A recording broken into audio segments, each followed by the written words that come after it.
Well, with enough seed, everything is possible.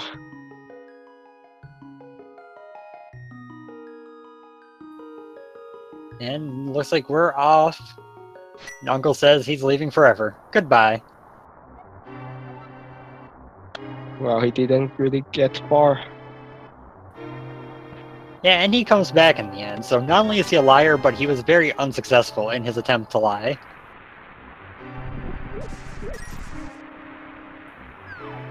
So we have shield on the first chest. Yep, and that Uncle walking out already ruined the idea of the early sword from Uncle, because he wasn't carrying a sword, so no sword from him.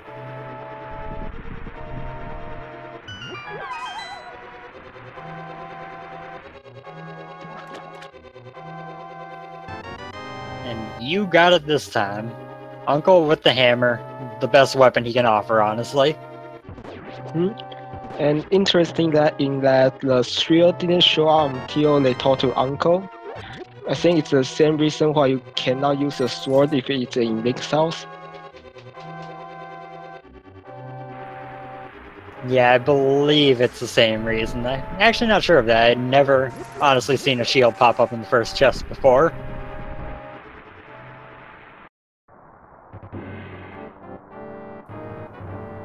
Both of these two kind of walking right by the guards outside. Jighart does take the time to kill one inside looking for a bomb.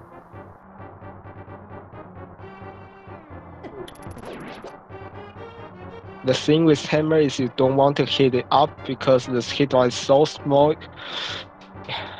it might as well not exist. It's very true. The oh look, a sword. I think these two are both relieved to see that, but they're going to be a lot more relieved when they get some more swords. Totally. So to answer a quick question in the chat about people going back to standard from open, part of the goal of these main tournaments is to flip between modes so that one mode doesn't get stale with everyone for too long. So that's why the spring tournament last year was open standard, and then fall was open, and then now we're back to standard. It's all to keep things fresh and keep things varied in the community, since the main casual races that go on usually line up with whatever tournament is going on. Yep.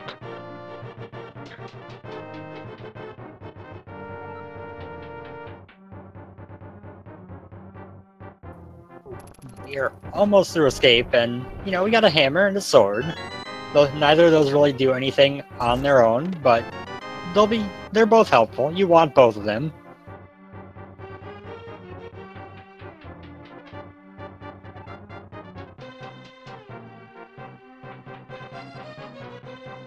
And with physical weapons in hand, they can form bombs more freely. We'll see how much guard and rats and snakes they kill. Yeah, with a lot of the weapons that Uncle can give you, you have that limit to your ammo, whether it's by magic or bombs or arrows. Both hammer and sword just let you go to town on whatever's in your way.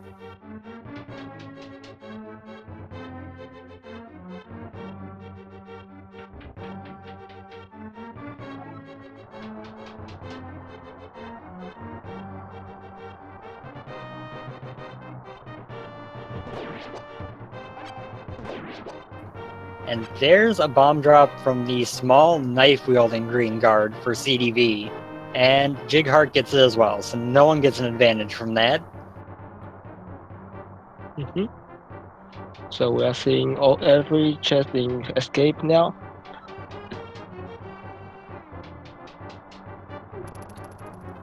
So far, the seed is pretty friendly. We don't know how it'll keep going from here, but it's been nice so far.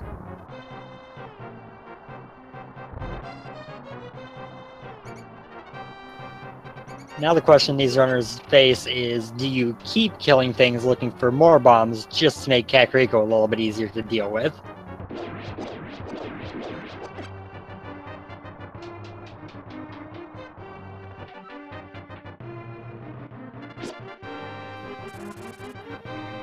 And they both choose to farm a little bit more and both get rewarded.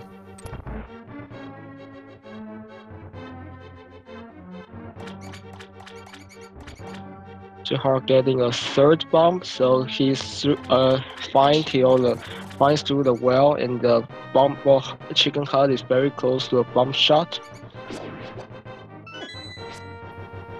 Yeah, I'd say at minimum, if you can get to 3 bombs, that is without like going really out of your way, that's wonderful. 4 bombs is perfect, but you can't always have exactly what you want.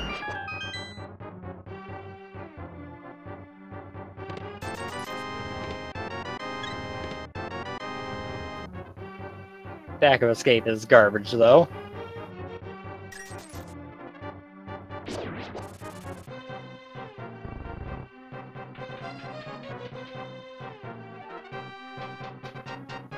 Now, I'm trying to recall if last time these two checked Lumberjack right off the bat or not. I don't believe they both did, at least. I believe neither did.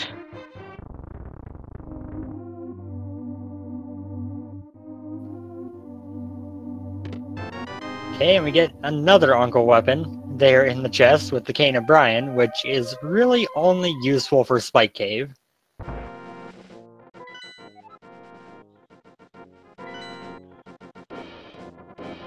I mean, it's pretty useful against blind on low equipment like this one. True. And with our first map check, we did see that Light World is kind of your important world, with both the 5-6 crystals in Hera and Desert, and the green pendant in Vanilla Eastern Palace. That's not bad layout at all. Yep. And these are check the Lumberjack this time.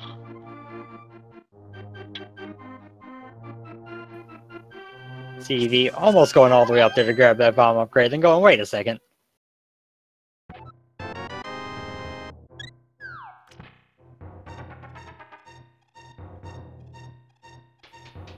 Now, part of me is kind of surprised that Jighart did go out of the way for that, but having those upgrades before the first time you have to potentially buy bombs can be a nice plus to have on hand. And CD checking 2 triples as well, finding small magic on tier 1 and hearts on tier 2. Heart or Luffy, I forgot. I also forgot. I do at least know that it wasn't one of the dream drops of like full magic or bombs or the fairy tree pull. None of those good ones.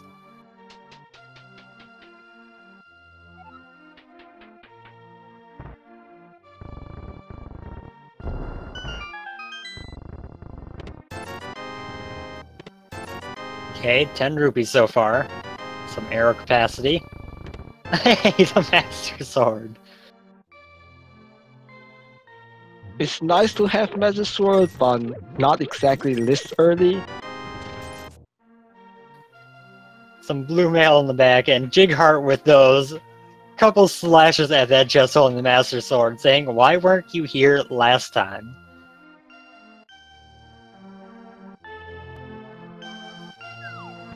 But you're right, that double early sword does have commonly some pretty negative implications to the community.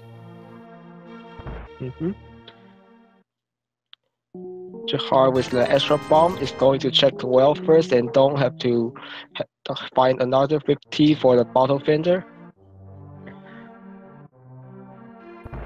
Oh, there are more bombs in the back of the well, so he doesn't even have to worry about buying them until he is done with all bomb usage in Kakariko. And how about some more? Yep, and a nice magic mirror for your trouble. So, you know, let you, when you go up Death Mountain the first time, get right to that 5-6 crystal at Hera. And also to the East Death Mountain with a hammer as well.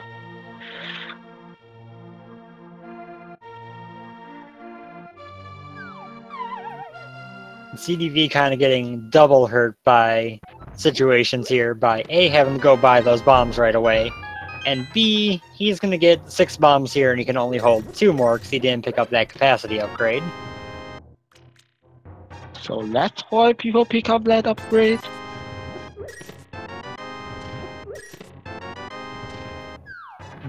₹5 short of enough to pay the bottle vendor.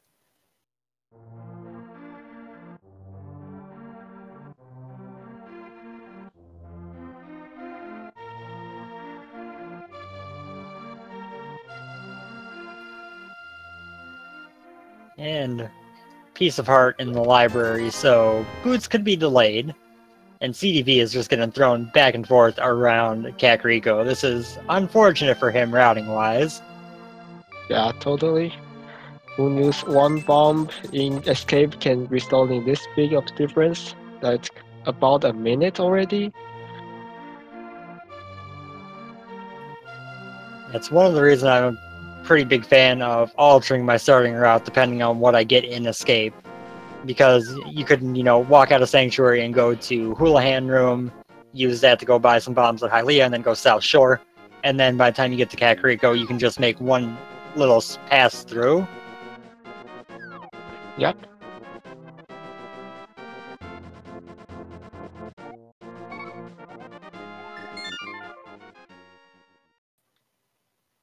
Alright, Jighart is heading down to South Shore. I'm guessing SeedyV will follow. Yeah, nothing to note though in Kakariko just yet, so we'll continue to the standard most item route. We do get to use that nice little mirror to make this block disappear because reasons.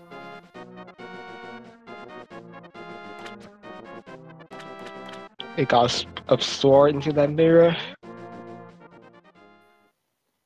I swear a lot of the glitches in this game don't make sense, but that block pushing disappearing one makes the least sense.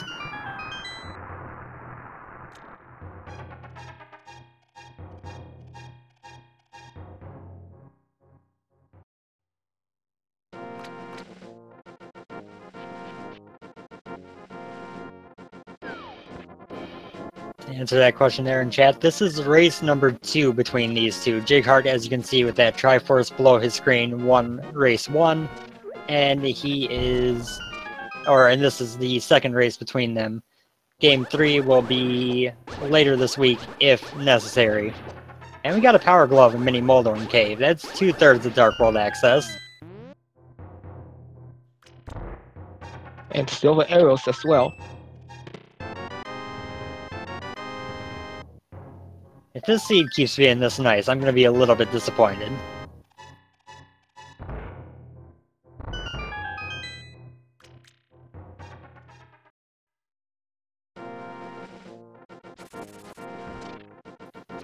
Well, that gloves also opens Zora, which they have far less than enough to go check that. So it could be there. Who knows? Oh dear, if they had to do forced rupee farming for a Moon Pearl from Zora, that would be awful.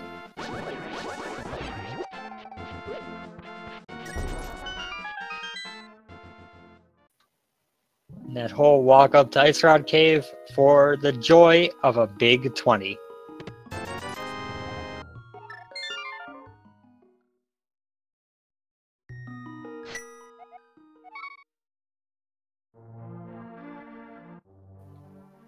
And here is our divergence. Jighart is heading up to Death Mountain, presumably, to go make use of that mirror and hammer to go beat Tower of Hera if possible, get through East Death Mountain.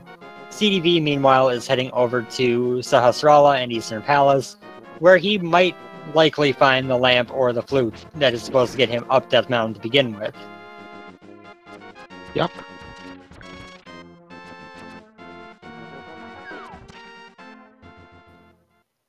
I do like both these plays, honestly. On one hand, you know that Death Mountain is probably something you're supposed to do pretty early.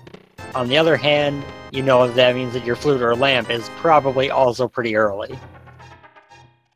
Yep, a big old 60 in Sahasrara's costed. Let's see if he goes to eastern to further check the Sapphire's 1 locations. Meanwhile, Jighart has completed escorting the old man through the dark and gets $50 as a tip. We can now officially say that Sahasrara is slightly richer than the mountain old man. Well, there's one more competitor in that closet in their wealth. That's this, the Agina, maybe Sikid as well. We can see how much money they have later. Oh, that is a nice item up there on top of Spectacle Rock. And a bottle inside, which isn't half bad either. Yep.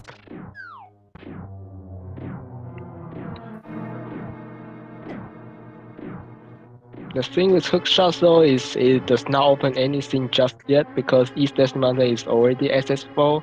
Maybe you can go claim it as his beating. Sorry, I was losing on my words here. You can take it, but that doesn't open anything just yet. Very true, but it is one of those items that's required for exceptionally few places, so finding it nice and early and not having to worry about it is always pretty nice.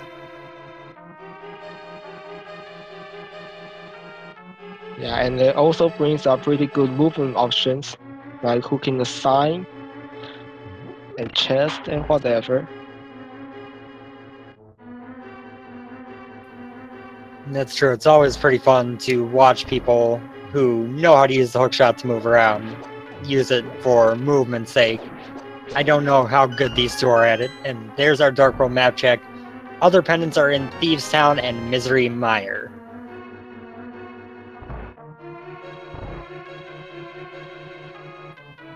So they scored a wonderful light roll with 5-6 crystal and green pendant, and they get pendant Thieves Town to balance it out. Oh joy. Also, SeedyV has completed the non-lock portion of Eastern Pass, not finding anything, so or Desmond SS is not here. Yep, which inclines me to think that the intended route here is either Agina's Cave or South Shore. And here's the small advantage that SeedyV is now going to have. Hera is lamp locked. If lamp is the progression to Death Mountain, he finds it before going up there, he can just make one trip into Hera and go through.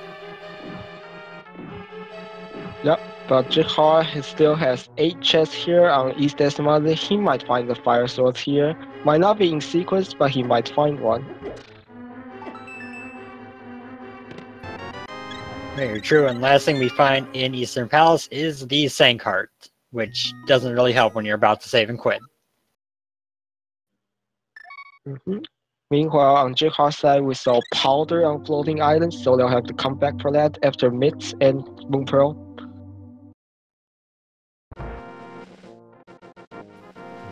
Yeah, which could potentially happen here in Paradox Cave. And SeedyV is going to do the Houlihan room in an attempt, presumably, to get money for Zora. Meanwhile, Jighart just got Dark World SS with that Moonpearl in Spiral Cave.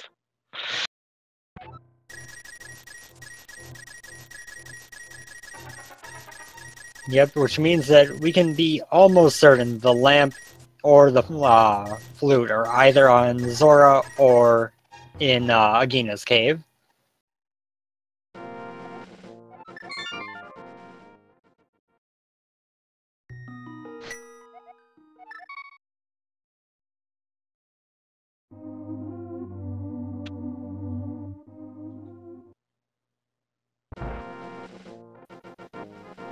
And then SeedyV, after doing Houlihan, decides, no, I don't want to farm the rest of these rupees for Zora. I'm going up to Death Mountain.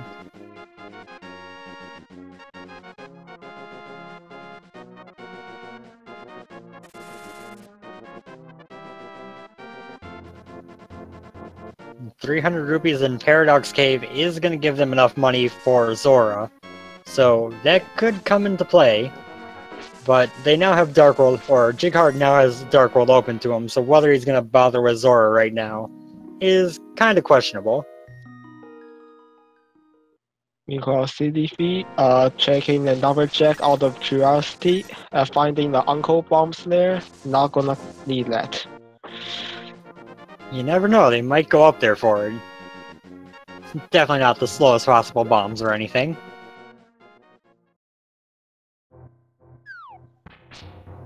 And Jighart, much to the opposition of what I just said, I guess has decided that, okay, either Zora or Regina has progression. I'm gonna go take care of that now before even touching Dark World. Yep. If we go way out of sequence, it seems like get confusing real fast. Yeah, and especially Death Mountain, you're stuck on this 50-50 of is it the flute or the lamp that gets me up here?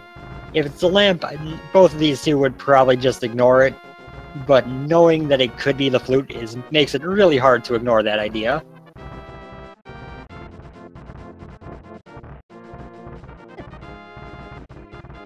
Well, there's your sword, third one. So after the chaos of last match, 21 minutes in, Jighart already has tempered, and is probably feeling really, really happy right now. Yep. And with Silver's low scanner fight will be very fast. Let's see.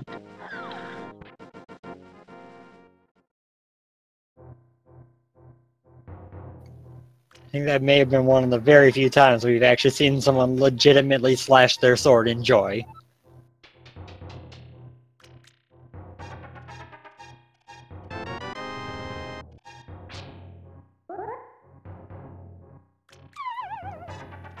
SeedyV trying to set up for the Spectacle Rocket Bomb Jump. Unfortunately, was a little bit too far right and then ended up pushing himself down into the hole while trying to line up. But he was very far into the wall. You want to be just barely up against it. Mm-hmm.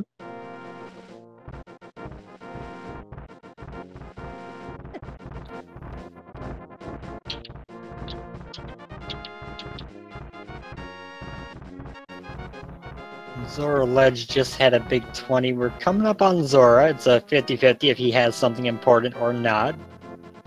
Well, there's also a sick kid I keep forgetting.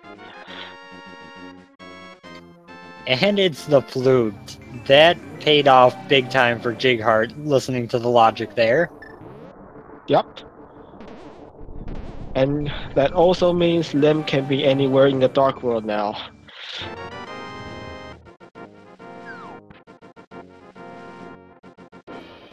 Good old lamp. The least annoying item to have no idea where it is. Until that one time when Fire Rod is upstairs, Hera, and your big key is in the basement.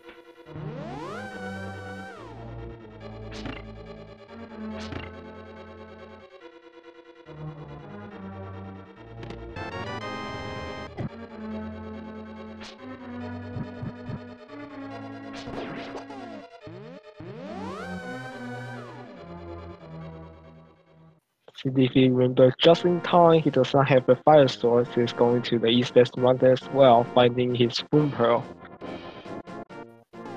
Yep, he'll get that and the rest of the money needed for Zora, and we'll see if he makes the same play that pays off or not.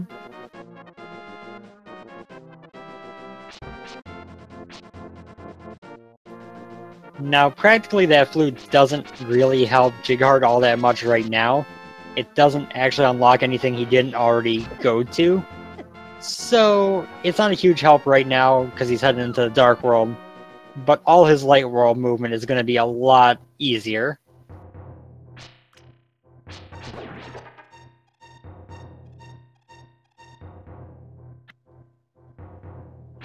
A quick Desert check, and maybe a Ginas as well. Yeah, I like this play with the boots. The go-to is that Agina's Cave has about a 17% chance of having progression, just from being Sphere 1 and that leading to having high odds of it. So, it's not a bad idea when you get Flute to come over here and see what's going on.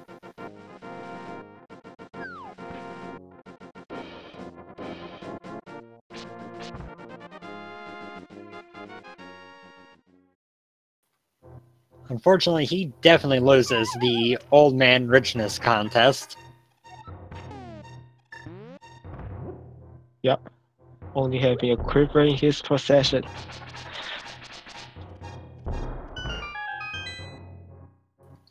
So Jighart now going to enter into the Dark World down here by Hype Cave, while SeedyV clears out the decidedly unhype Paradox Cave.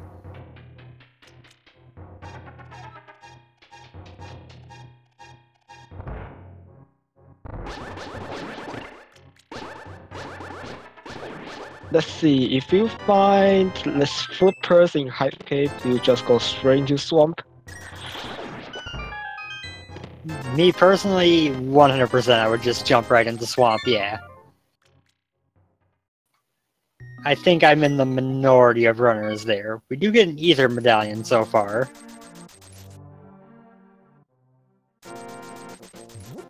And a back-to-back single Ruby and single Arrow. This seed is silly. Yep.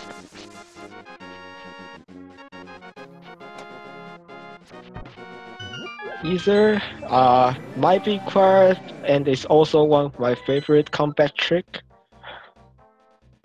It kills Devils, it kills Gyptos, and freezes almost everything else. Yep, and it's not nearly as long of an animation as Bombos.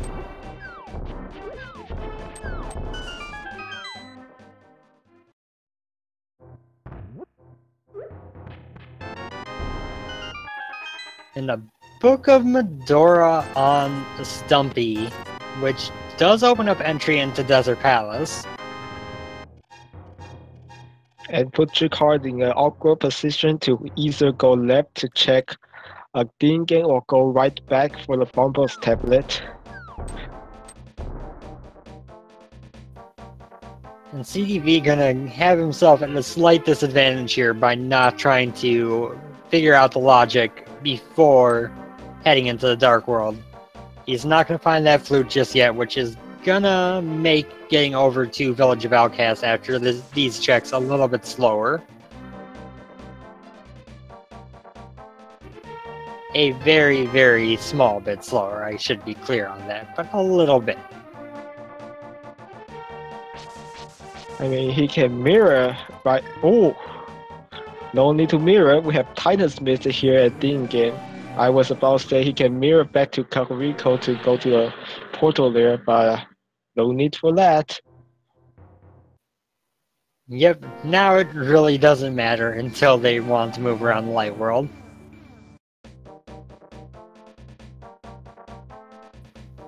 Presumably we're gonna save the smith here on the way up, check the hammer pegs, because, you know, you're walking by, why not do it? So with their current equipment, the whole world is pretty open. The overworld is pretty much open for the entirety. Yep, outside of a couple little one-off spots, they're in very good shape in terms of having options. A couple of noteworthy things is that Spike Cave is in logic with that Cane of Burna and the Glove and Hammer early. And also, what was the other one I was just thinking of? The Mire area is in logic for Jighart. It's in logic for SeedyV, but he doesn't have the item needed to do it. That could be a difference maker. Jighart definitely wants that 50 so he can pay for the chest game and potentially pot later.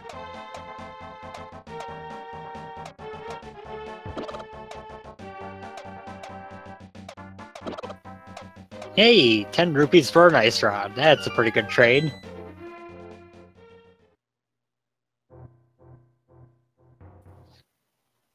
But what is this madness on a seed with Crystal T-Rock and a completely non-trolly ice rod?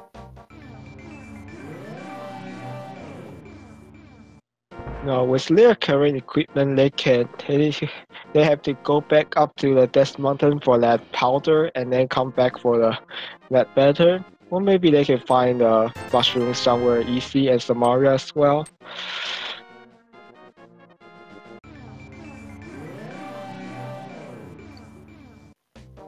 That is true. That magic. Hey, speaking of mushroom.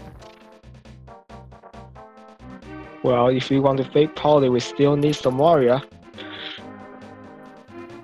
That's true, but that was convenient timing for half the puzzle, at least.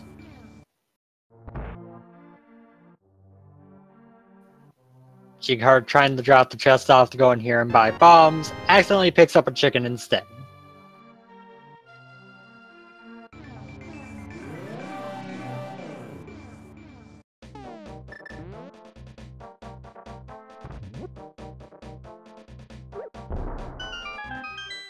And I do believe SeedyV just made a small, minor little miscue. He dropped the chest off and then mirrored after the fact, which just made the chest go back to its house.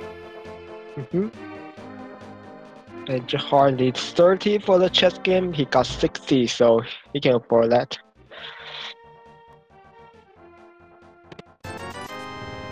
Meanwhile, you got SeedyV over here who did Houlihan and could afford Zora and all this stuff and still have money to spare.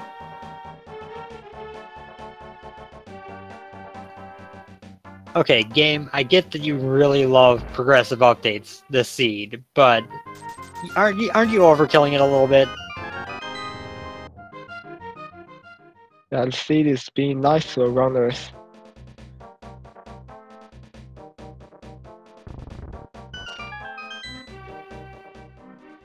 After losing the chest, SeedyV decided going to Thieves Town as chest cannot enter that. And the purple chest is just some money, so if he decides to just gamble that, then he wouldn't really be missing out. As Jighart knows where the powder is, this mushroom is safe to turn in.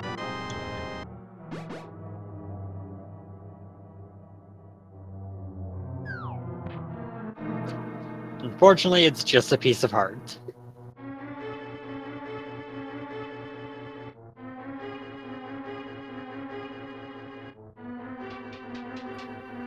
And he is heading over to that mire area. That flute is his advantage right now. We'll see if it turns into a bigger advantage or not. It's a pendant, so Jighart does not want to see either. Ooh, SeedyV finding the fire rod in Thieves Town, in Pendant Thieves Town, which is kind of reminiscent of how Jighart found the fire rod in Pendant Mire last time, so that could be a thing. Yep. Meanwhile, Jighart discovering Mire is Bumbles, having a cycle relief. And incidentally, we're a cane of Samaria away from being able to clear Turtle Rock. Wouldn't quite all be in logic with the lack of lamp, but that's all they need to actually clear the entire dungeon.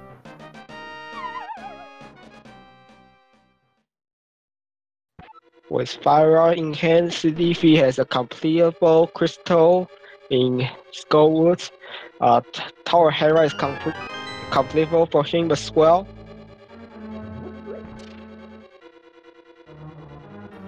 Yep, and depending on the torch item in Desert, which I think we'll find out soon from Jighart, he may be able to complete Desert as well.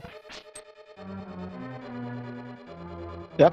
Notably for him, he does not know fire rod is behind lamp or flute just yet. He needs to go to Sora for that.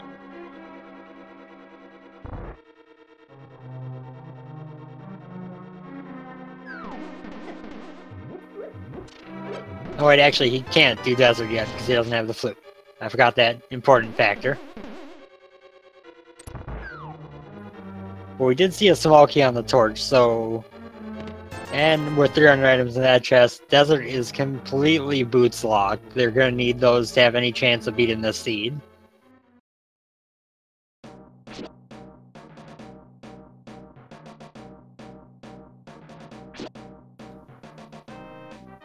I will say one thing, as someone who runs this game, myself, you are never disappointed to see that boots are required. Also, I'm dumb, I forgot the book was an item in their inventory, so never mind that part I just said. Meanwhile, Jighart is coming to eastern area via the dock road. He's going to scout whether part is bow locked and taking his 60 bucks from Sasha. Yep, these two have diverged pretty greatly pretty early at this point. Yep, it all comes from the fire rod or losing the purple chest.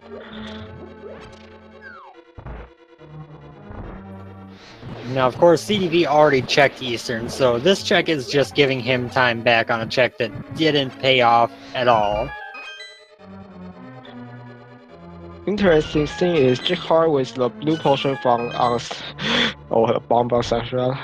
With the blue potion from Spectral Rock Cave, he can do the potion glitch to bypass the bow lock, but he will be out of sequence again if find anything from that. Yep, and depending on where you're at in the seed, sometimes that can give you some very valuable information. Sometimes it can be kind of difficult to pull off. Mostly in terms of there might be some tiny information, but it's so obscure it's very hard to make any actual use of. And very nice Master Sword Moth fight.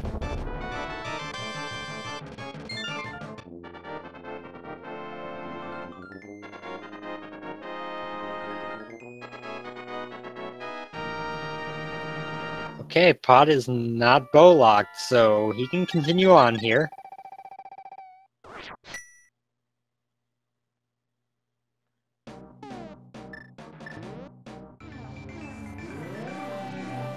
And SeedyV gonna give chat some information it always craves.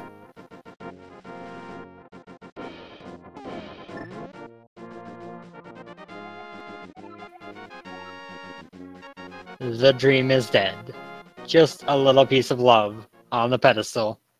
Neither of them will be picking that up. I can say that much with the utmost of confidence. With a small key in a basement chest, there's a chance the bag is bow lock and there's a chance it's not. Depends on whether the big key chest have a small key or not. We'll see what Jighart does here. This looks like the potion glitch. If he's going to do Potion Glitch to go deeper, which in my experience tends to not pay off more often than it does, but when it does pay off, it usually pays off very well.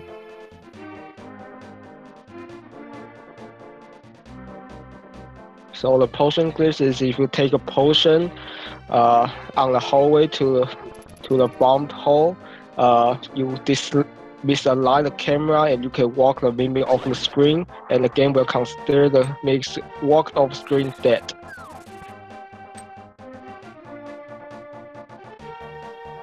We do see Bumper Cave having a red rupee, and with 4 keys on the first 4 keys already found, that vanilla big key chest could be an item, in which case the back end is bow locked. And not everyone necessarily recognizes that logic. I'm not sure if Jighart knows it well enough to know that or not.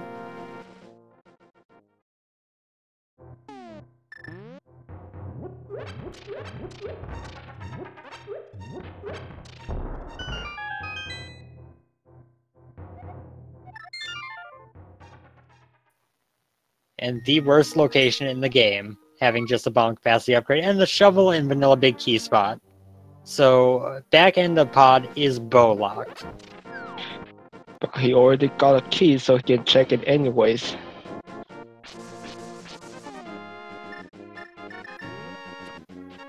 Yep, thanks to the potion glitch, he can go back here, but from this point on, everything in this dungeon is going to be a sequence break. Well, with all the left, most of it is going to be a sequence break anyways. Also than the turtle rook, it's just add one more chest out of sequence.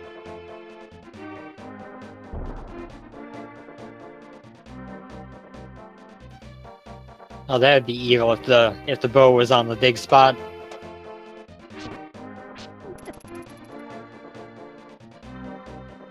So that small key I believe puts the spike hallway likely a small key. Let's see. Well, if no small key is found here in the basement. Well, our first chest there was half magic.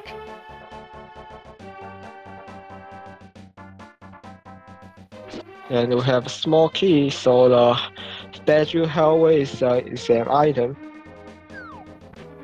Well, look at that. What did you just said? Well then, and this is why skipping the bow lock can be risky, because sometimes it's just right next door.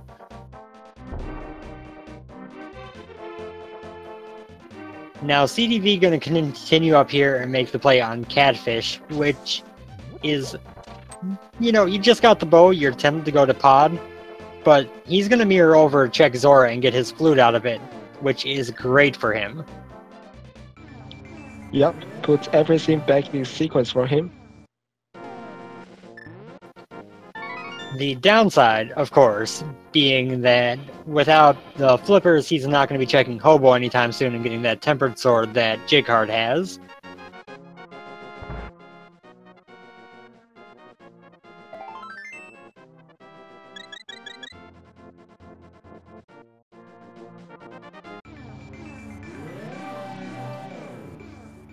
But yeah, as Jim just put it, that's the curse of the flute. You get the flute, you want to go to Pod, you're gonna flute to 5 and go up that way. But by doing that, you completely skip out on the area of the pyramid that makes it easy to check, and sometimes that hurts.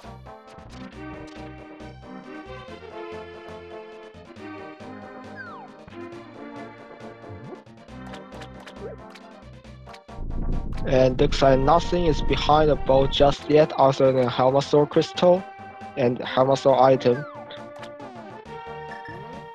And Catfish just giving a little bit of love for coming to visit him. You know, that's a nice thing of the dude to do.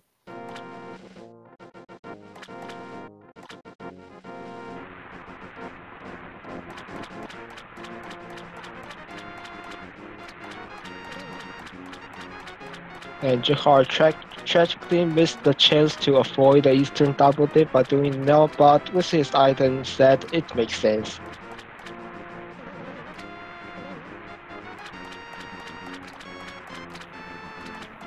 I would definitely promote him having gone to Dark Death Mountain before going to Eastern Pod at the onset. But once you make the decision to go to Pod, going to Eastern makes 100% sense, even if it ends up biting you like it will here.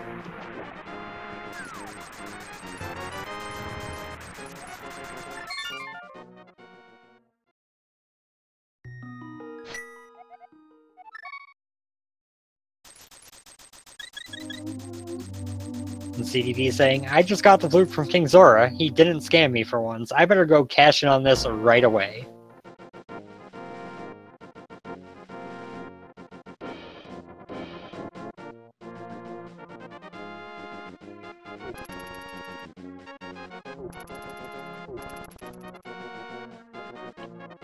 Now we know there's a fetch quest up there on Dark Death Mountain. Let's see when the runners will go to claim that.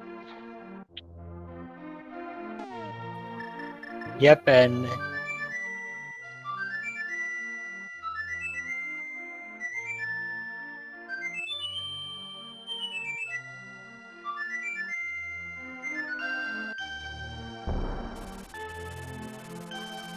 taking advantage of the free drink and rest time while the duck is being released from captivity.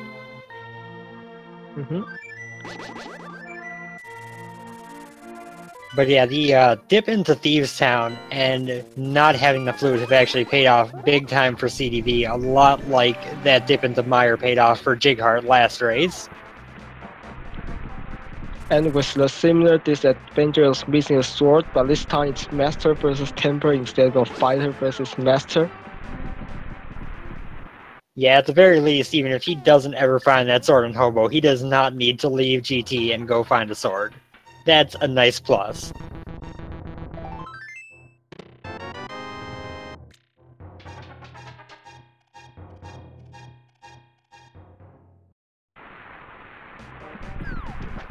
Now, Jighart heading into the Dark World up here. No, never mind, he's not.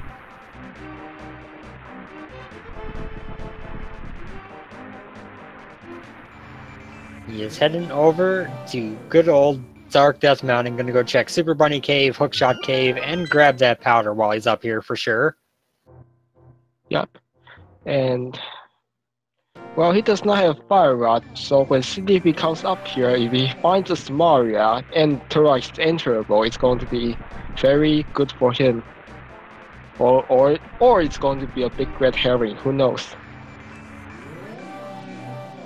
Yep, and also on this next trip up here, SeedyV will be able to complete Hera, which they could not do earlier, and Jighart is not going to be able to unless he finds the lamp in Dark Death Mountain.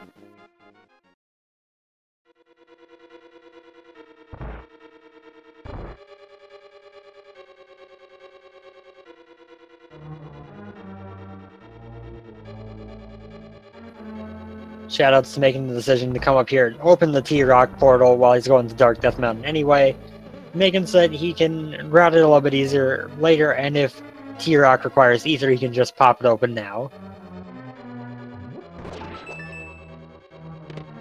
And of course it is. He gives a few little points with his hammer to show chat that, you know, yes, it is ether, that's what's here.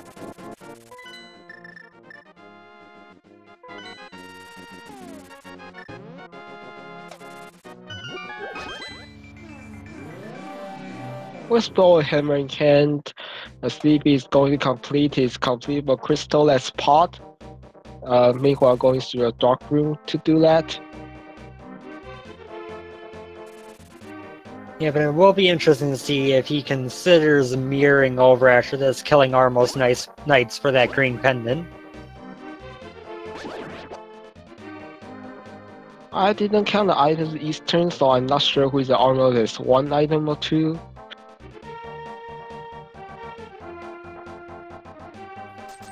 Yeah, it's one of those plays where it's definitely not the best available play, but when you're racing someone one-on-one and you want to get kind of a leg up, it can definitely be a pretty quick gamble to make.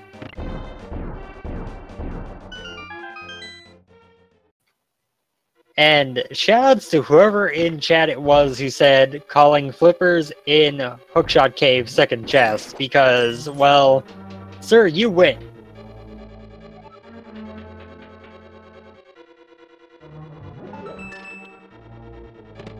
The flippers opens up swamp for him, and that might put him further away from those fire rod.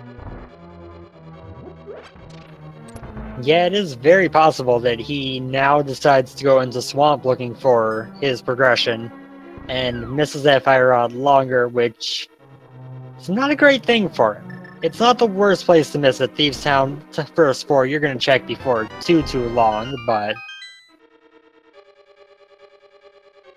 Then again, lamp could be there in swamp. Who knows?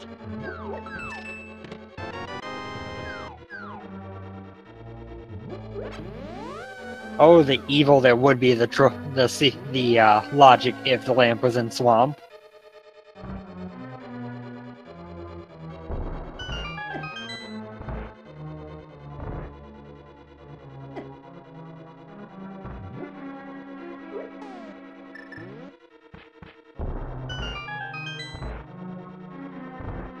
Well, that's nice. Some boots.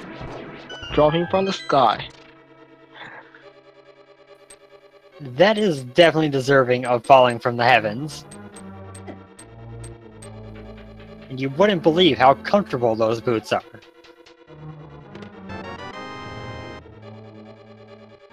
You feel like running on the clouds.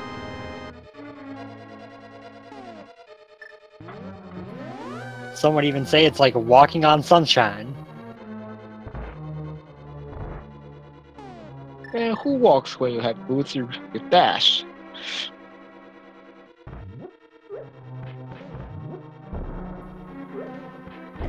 So, done with Death Mountain, Jighart is heading down here. We'll see where he decides to go. If he dips into Thieves Town, it's good for him. But he's going the other direction first to go check King's Tomb. Yep.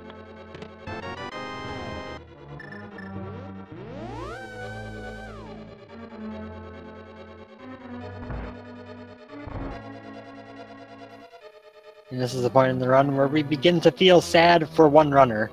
as we watch one gleefully dash through the world as the other walks very slowly, wishing, man, I wish my next chest would have something that made me move just a little bit faster.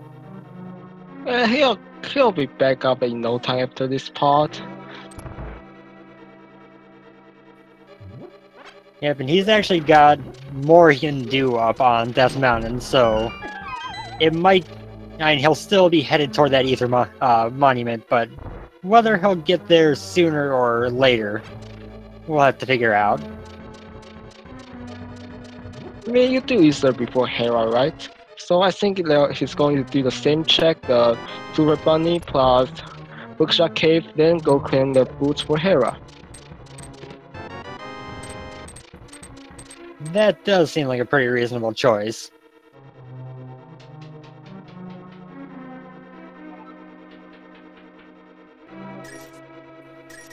Once he does find those boots up there on the Ether tablet, he will have all access to full clear, both Desert Palace and Tower of Hera, both the 5-6 crystals. So maybe Pyramid Fairy's got the lamp. He totally could.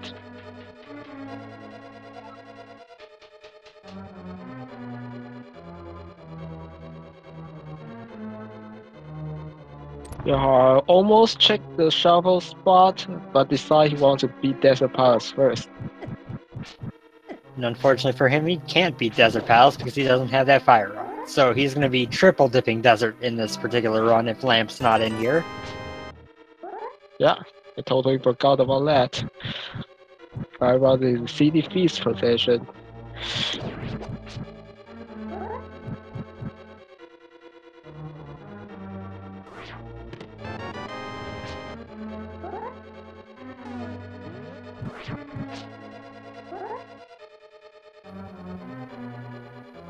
And making relatively quick work of the Dark Maze, they're going to open this big chest and then head back to the entrance and presumably right down to Helmasaur.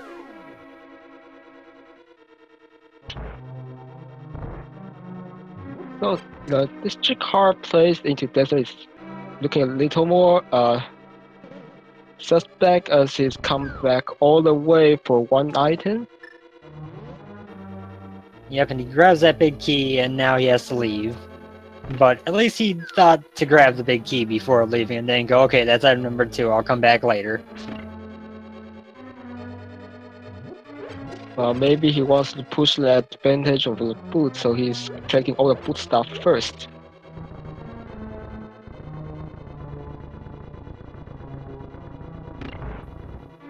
Which isn't a bad idea, although those boots are somewhere that you have to assume your opponent's going to check as well.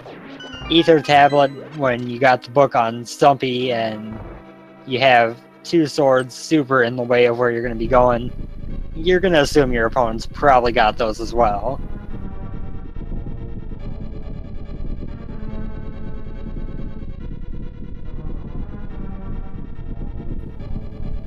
You called it.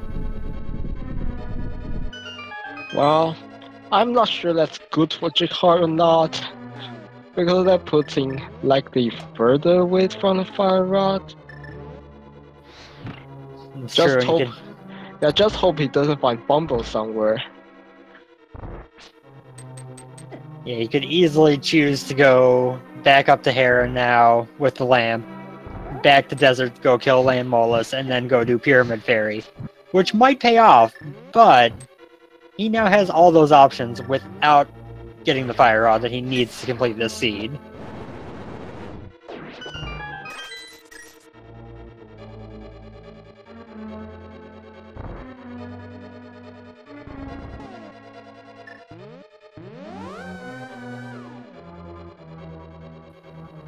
Okay, we're going back to Desert.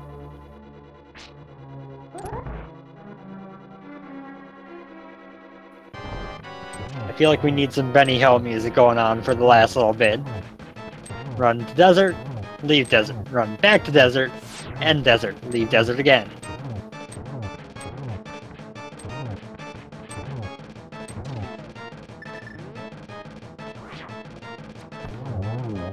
One self arrow. Yeah, Helmasaur is down very easily. Let's see where he goes next.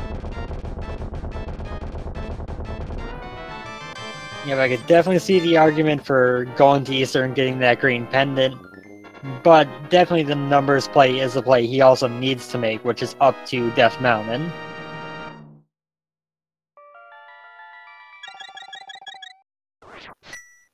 Also, upshot for Jighart, if he chooses to do both Hera and Desert, he will find his bow. It puts him further from his fire rod, but it puts him on track to get the bow.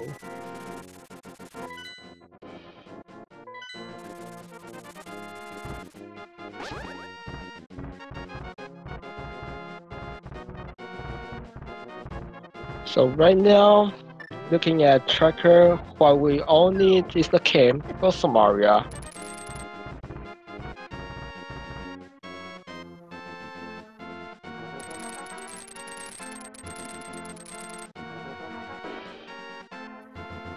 Yep, Kain is our last item we actually need to find. We know where everything else is. Which sadly can be anywhere other than Victoria Center Rock.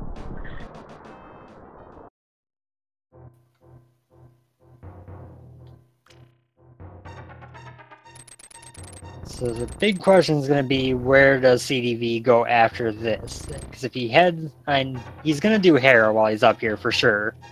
If Kain of Samaria is in there, he's going to be in go mode by the time he leaves this mountain, and might never find that sword on Hobo.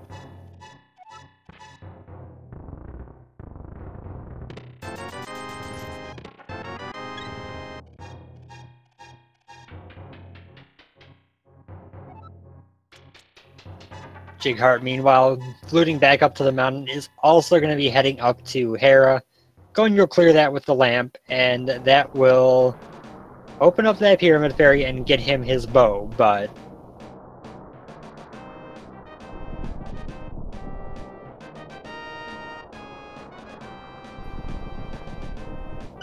now, what do you think? After how last seed went down, does Jighart eventually dip into Thieves Town, find that fire rod, decide, I'm going to go a little bit farther, and find the Kain of Samaria in the next chest?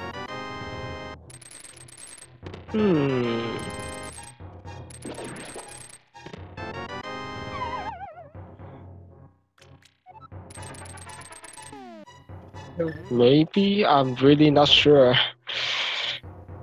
It would certainly be an interesting parallel, although it would give him a much bigger advantage than the sword gave SeedyV.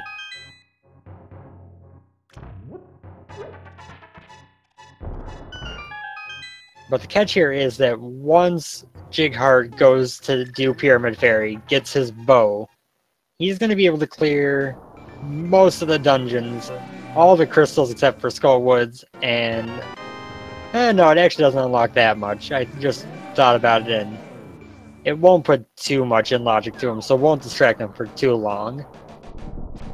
Yeah, he has done almost all the Bollock stuff already, using that potion.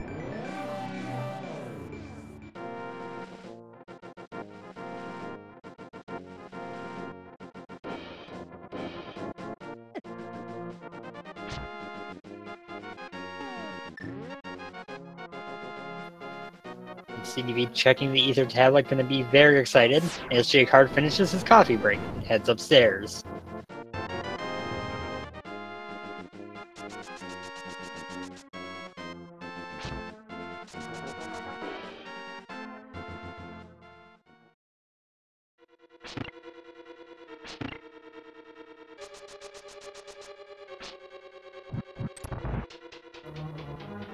We'll see what could possibly come up in Hera. If the Kain of Samaria is in here, I'm going to call this a pretty good seed.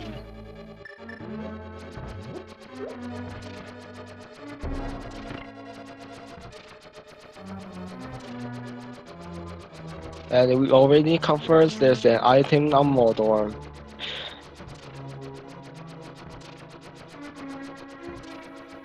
Good old Trolldorm. He's always got to keep something safe.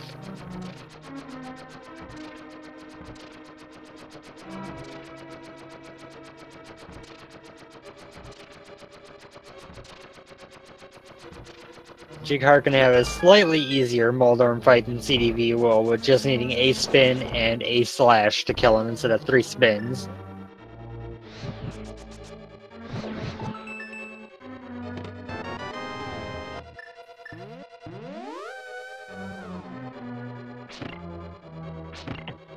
So nothing here. We'll see what's coming up in Pyramid Fairy, and likely Swamp Pass before or after that. Yeah, I'd guess it's gonna be... He's gonna go do Pyramid Fairy first, probably go back over to Pot at that point to get Helmasaur's item, and then, yeah, I would guess Swamp Palace. It's full clearable crystal. It's usually worth heading into at that point.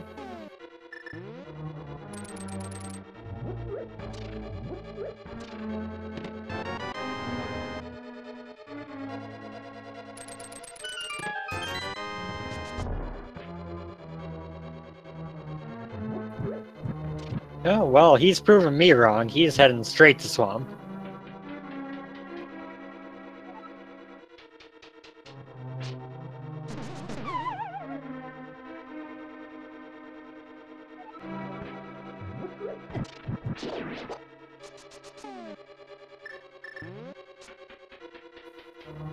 This play is gonna be real unfortunate for Jighart if Canis Samaria is in Pyramid Fairy. If Canis Samaria is in Swamp, it's pretty good for him, but...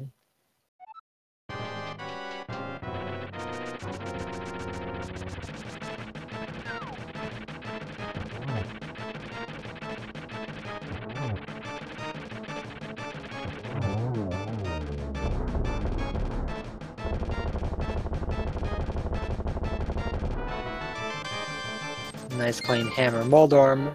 SeedyV gets his third crystal.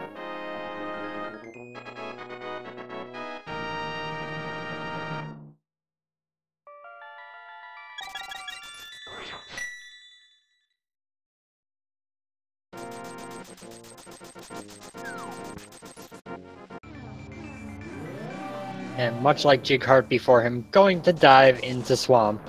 Or not Swamp, into Spike Cave while he's up here. Which is pretty objectively the correct thing to do.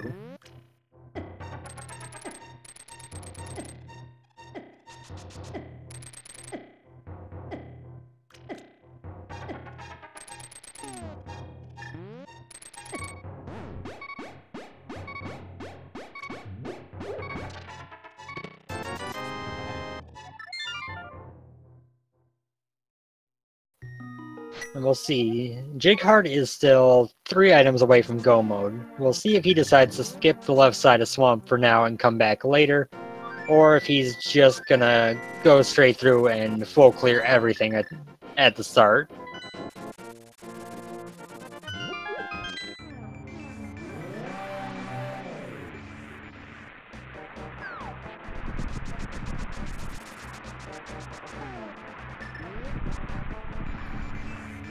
And he is definitely doing left side.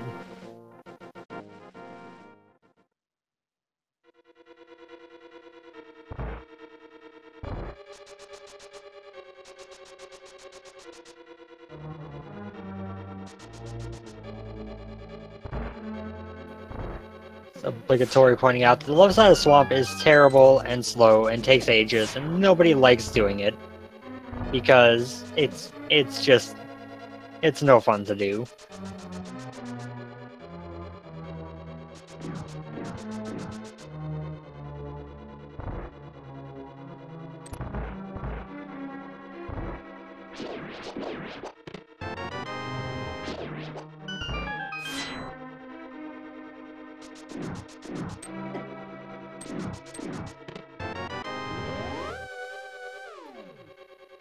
And SeedyV forgot that he got that big 300 in the map chest here, is going to go open this big chest, get his compass out of it if I recall. It might be a map, I forget what land Mollis dropped. It's going to be one of those two things, and he's not going to be very happy.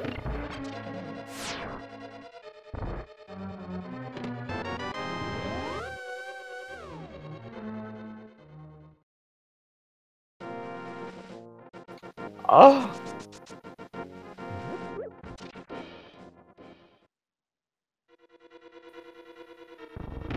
So left side Swamp was the play.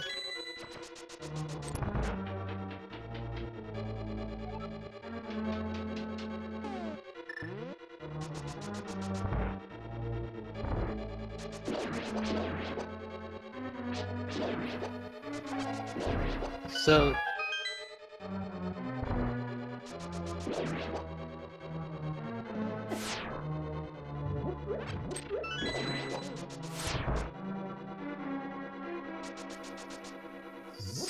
that's an interesting bit of an advantage for Jighart. He still needs to find that fire rod, which is in the front of Thieves Town, a location he's not going to go to for quite some time with all the stuff he has, most likely. But it is still an item that SeedyV might avoid the location of for quite a while.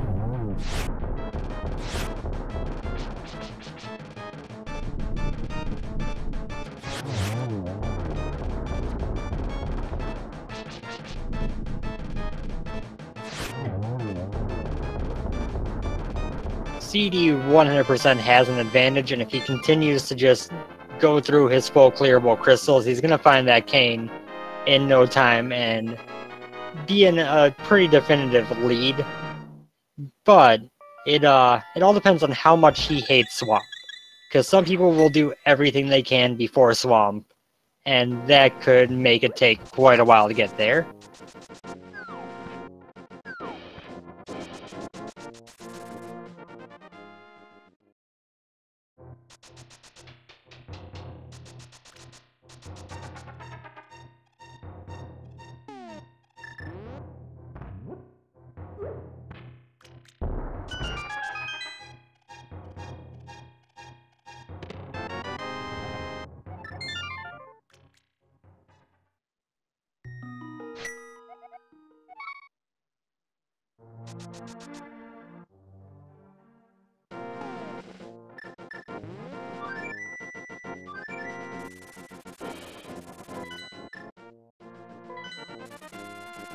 Seedy heading right over to do some checks on the Waterfall of Wishing, presumably. Gonna check Hobo as well, and he's gonna get his Tempered Sword, which is quite nice for him.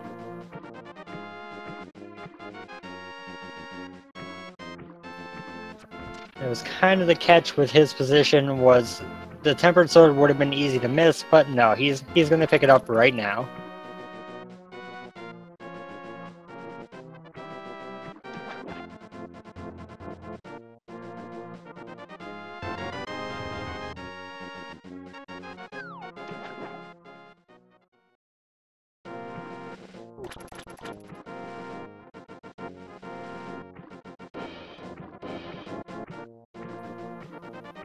Now Jighart gonna check the Bombos tablet. We know it's not anything required to complete the seed, but it could be Butter Sword or Bombos.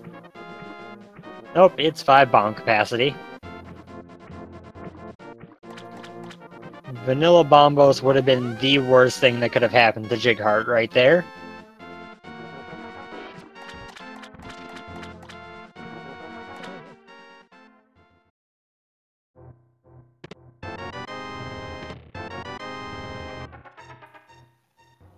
Now the all-important moment of which direction SeedyV tries to take, to Ice Palace or to Swamp Palace.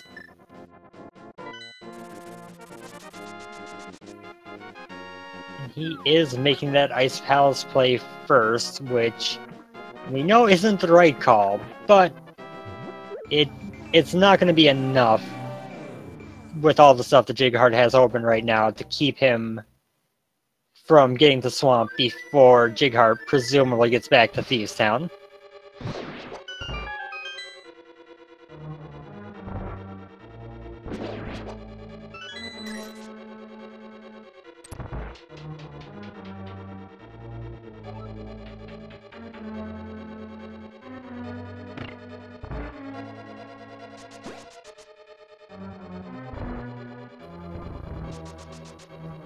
Yeah, as you said there in the chat, Bellyaim, it's not an unmanageable gap between the two.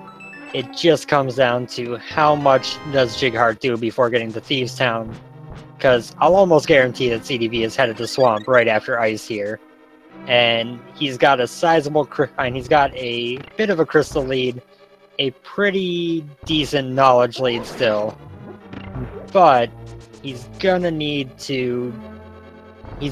Jighart to not make the right choices to get to keep the advantage as strong as it is.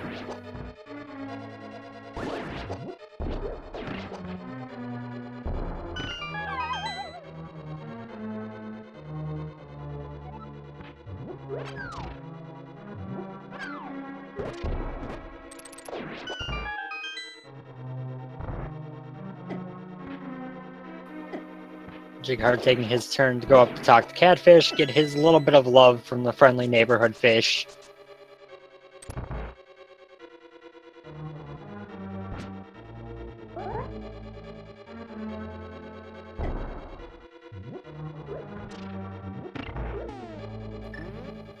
Get a very nice Ice Palace bomb jump from SeedyV there.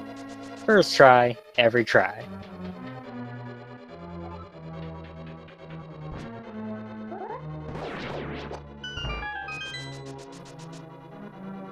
Falcon, we appear to be having a little bit of a technical difficulty in terms of Plastig's mic here.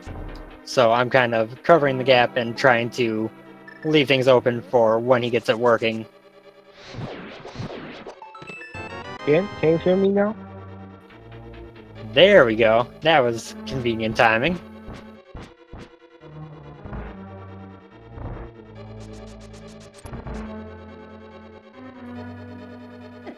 So Jighart is doing as would be expected, going up to a pod to go clear out Helmasaur, and then what he does after that is going to be very important.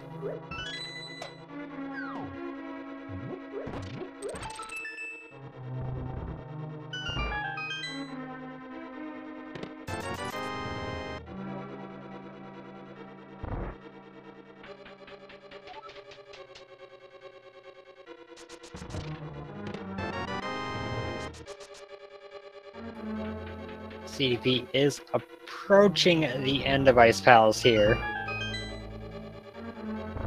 His choice once he is done with this dungeon will be equally as important as Jighart's when he's done with Pod.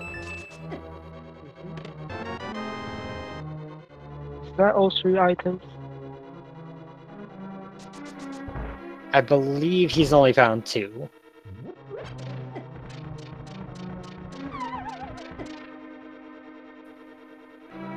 And that Medusa just sniped him while he fell.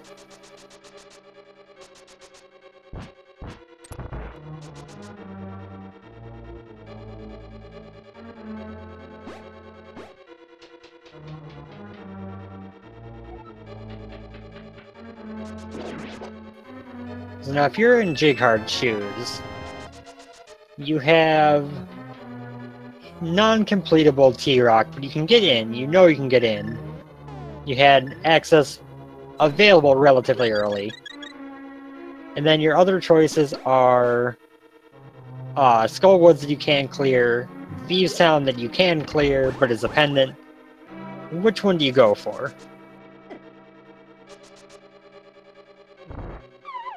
I mean, I might get the green pendant out of armors first.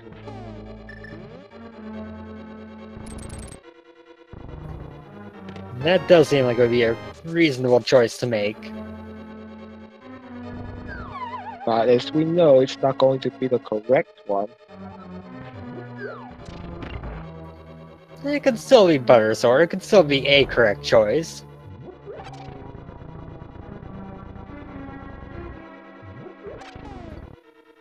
Or it could be the world's worst choice, and it could have Bombos and lead straight into Misery Mire. Or bait him to Ice Palace like CDV.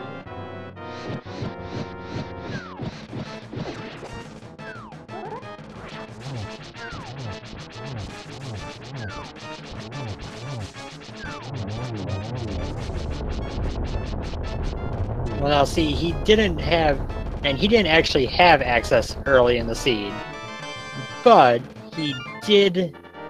he had the items to get access to it early. If he had, so to speak, done the God route, he would have had access early.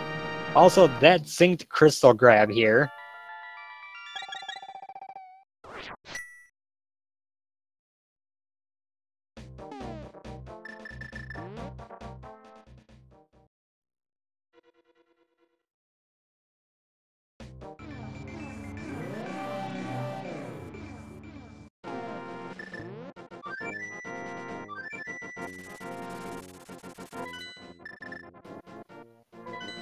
Okay, Jighart flew into 4, heading...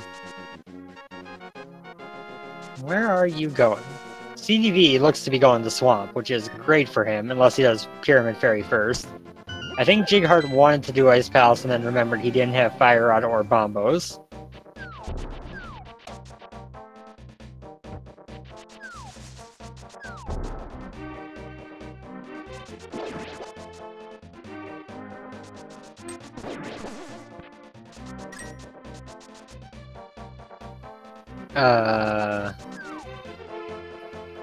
Oh, Shovel Spot.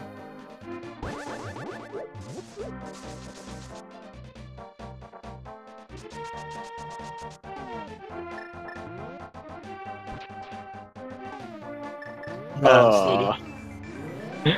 Buddy, you're in the wrong world.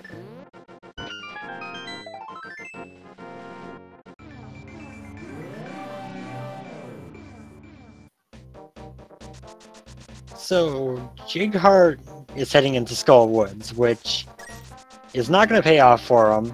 It's not going to get him anything, really. But it will put him out right near Thieves Town.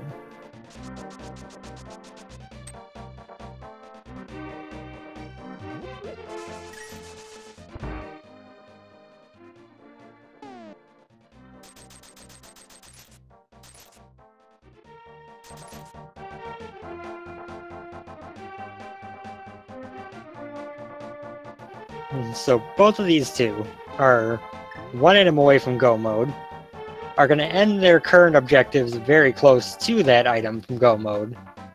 Which of them will get there first?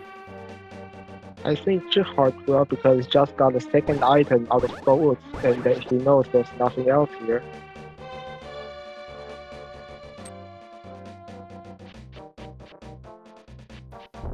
I was going to go check Bumper Cave and Graveyard Ledge before he heads over to Thieves Town at least.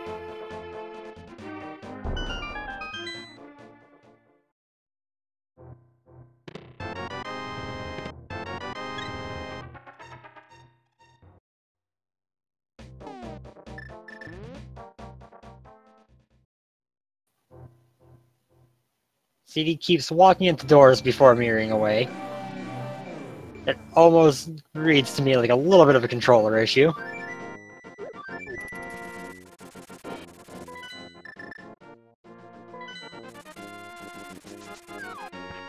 Well, this time SeedyV is going to Swamp, but will he be left side? See, I think the common argument would be your one item from Go Mode, go straight to the back, and then go back in for left side if you think the item might be there.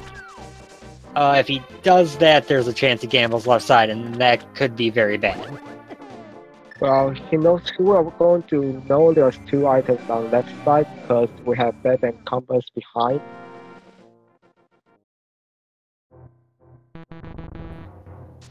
Yep, and Jighart is about to go into Thieves Town, so he's going to find his Fire Rod before SeedyV finds his Cane. He'll have Skull Woods, Ice, and T-Rock to finish. Once Seedy finds the Cane, he'll have just T-Rock and the remainder of Swamp to finish.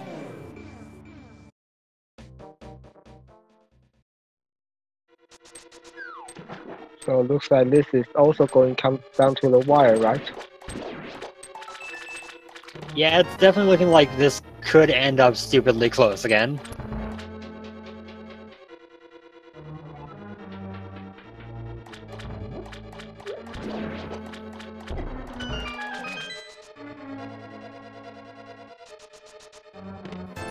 Now, even if CD skips the left side to begin with, it won't be much different than if he did it at first. It's just gonna put him... It's gonna give him a little bit less time off of these last checks of Jighart's. But the real issue is if he decides to gamble left side, which is something a lot of people do. And as we just talked, Jighart entered the Go Mode.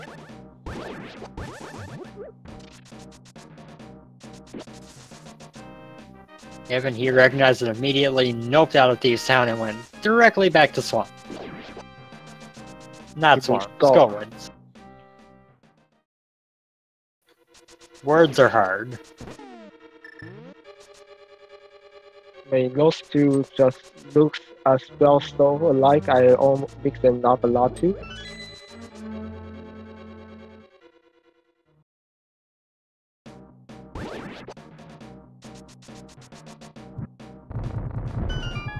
So kind of a moment of truth for SeedyV. It's going to help decide just how close this race is going to be.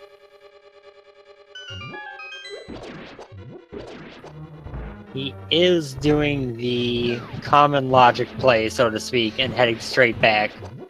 So Jighart should be at least 2 Ice Pals before SeedyV finds his Cane of Samaria. Yep. But he can mirror out right as he finds Samaria. Knowing that there's 2 items left, I think he will come back for that. Yeah, for 1, you might gamble it, but for 2, I think you come back in and you check it. Jighart making a terrible mistake to start that moth fight and using a spin attack with the Tempered Sword on him, which actually does no damage because that's Gold Sword damage, which is the same as Spike damage, and Mothula is real dumb. Well, I remember Randomizer fixed that. Randomizer actually just treats Gold Sword as Tempered Sword in the Moth fight, so if you do a spin attack with either of them, it still counts as that class 4 damage and doesn't do anything to him. Ah.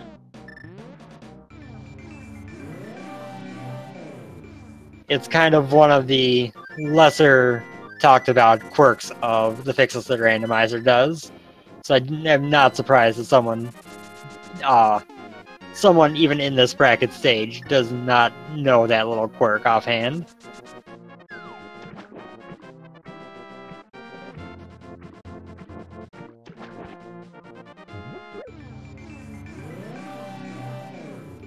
Nice, quick Argus fight. And now the moment of truth. Enter back in, or say, I'm going somewhere else.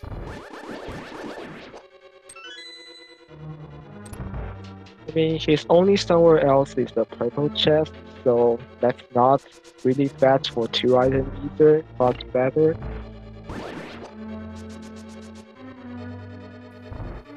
Okay, he's going in.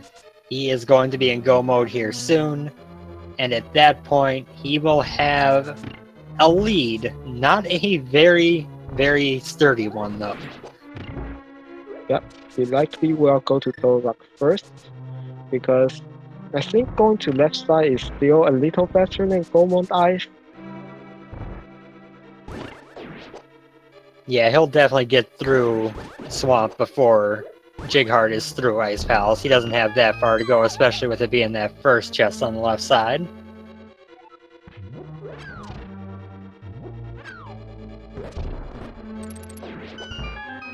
Oh yeah, he needs to take a long way because he doesn't have the spot to take the small key from skull first. So when I want to do the left side, I have a habit to pre-flood it.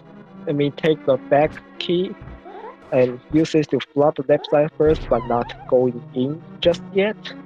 I rarely see other people do that.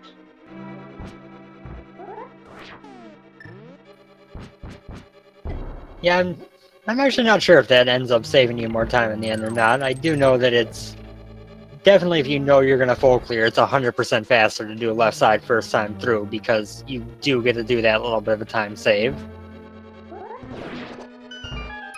I feel like it depends on where the big key is. I'm not exactly sure.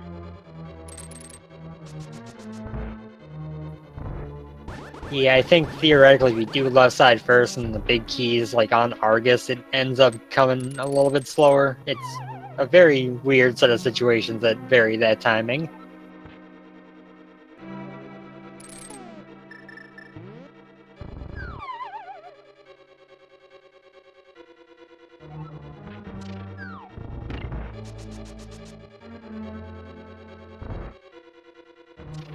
And SeedyV enters Go mode as Jighart is about to drop into his Cold Stare fight. This is gonna be stupid close again.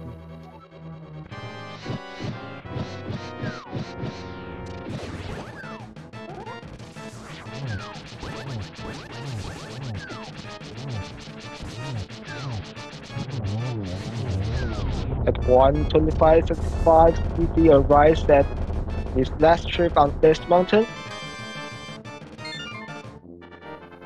And about 5 seconds later, Jighart picks up his 6th crystal. And they're both now tied with SeedyV a slight edge going to T-Rock. Yeah, this looks like it's going to be a 40-something second lead going into Turtle Rock. To answer the question about Game 1 in the chat, the first race was the most ridiculous ending I have ever been a part of, commentary-wise, and ended up ridiculously close, for entirely different reasons than this race is close.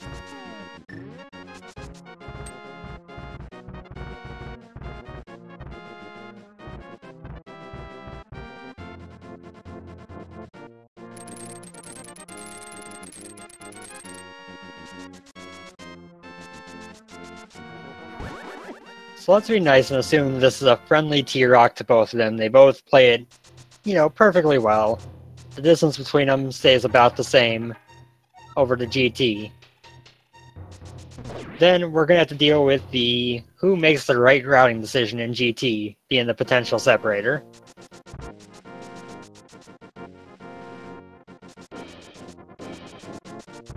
Tough times, eh?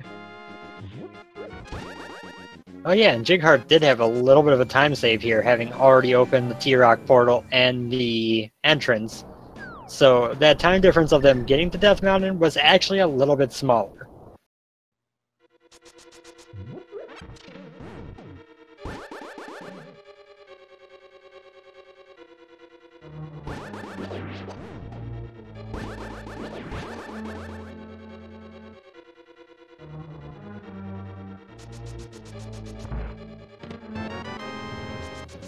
And first chest big key is ideal for Go mode T-Rock because it means you can skip the vanilla big key spot, which means maybe you can skip Laser Bridge. He almost missing the torch. Every second matters. He does not know yet, but finding that Mario that late, I think he knows he has to hurry. Yep, any kind of advantage that he felt from finding the bow as early as he did, or the fire rod as early as he did, evaporated with that cane. And now he's probably doesn't think he's in bad shape, but thinks he's at least got to play it tight.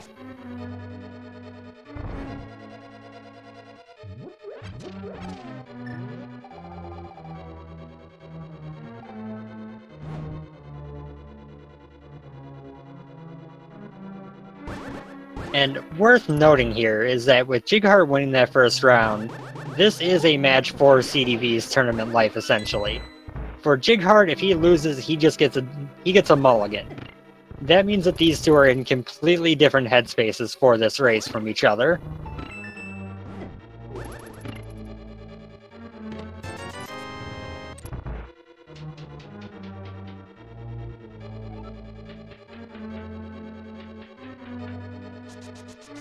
Jighart almost had a smoother change of route until his mother block hit two of the switches instead of only one. It's like the ultimate slap in the face. You have a clean change jump room, but then one little Samaria beam goes, nope, not today.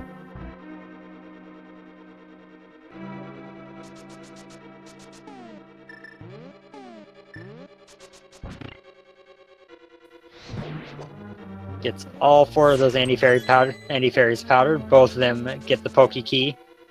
And the next two chests will decide if he can skip Laser Bridge or not.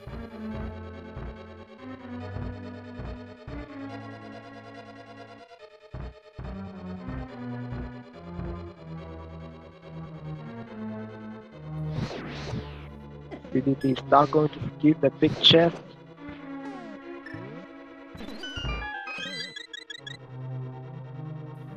Okay, neither of them gonna skip the big chest, so they're on even footing there.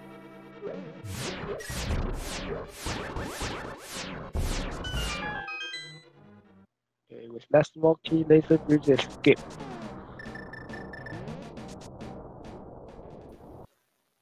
Yep. So they got a little ways to go till Trinex.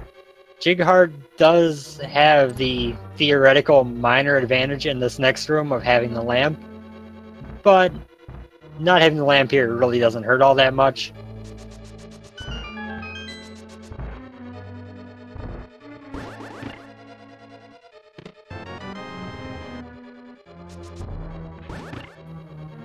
Although CD did have a little bit of trouble finding that switch, and oh, he is off the beaten path. Yep, took a long turn.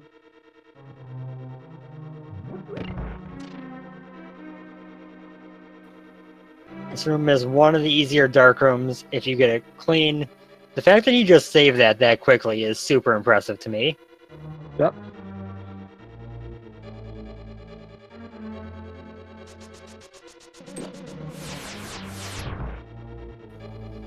They are both in the same room at the same moment for a second there.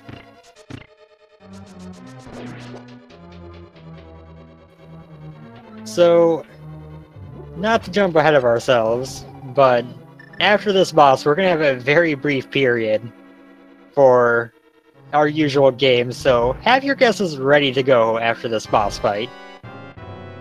Yep. And as for me, I'm going for a nice Games Tower over execution, so I'm going to guess number 1. I'm going to guess number 22, so it's in tile room, they both get it last, and we get to see execution all the way through GT.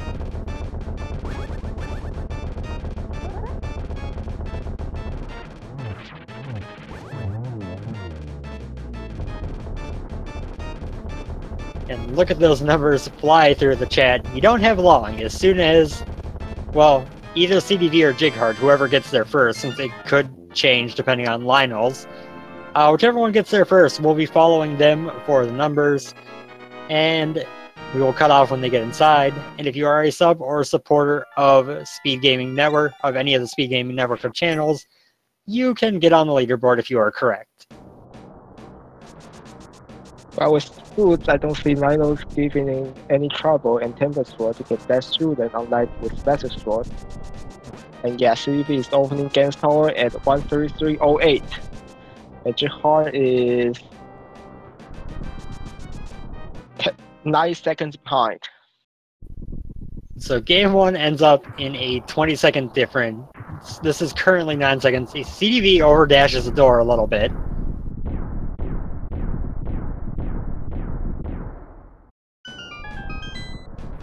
And we're headed downstairs.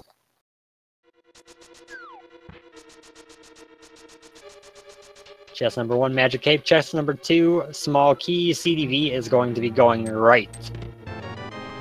And last match, Jighart, even with 2 small key, did not go right, and he won't do that either. This could be the deciding factor right here. If the big key is on the right side, SeedyV has a massive lead after that. If it's on the left side, then he is behind now.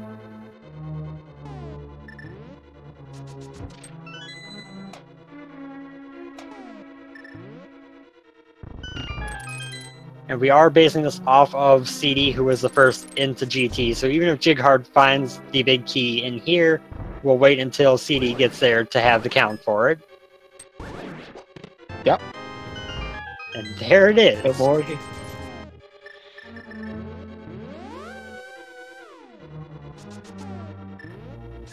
So we're through 6 on SeedyV's side. Jighart heading up the tower, slightly in the lead. That Stalfos room key means that right side first didn't cost CD a whole lot of time.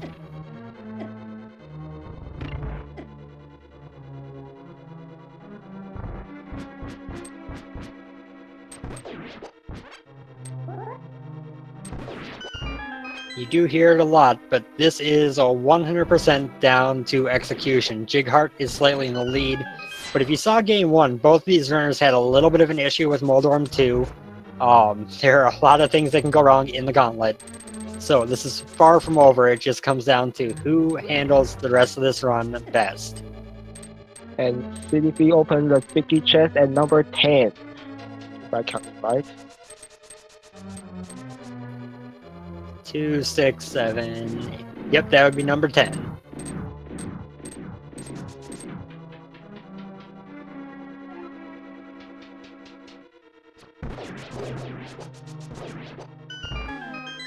So our first sub or supporter who guessed the correct answer was Ravis10, who guessed 10.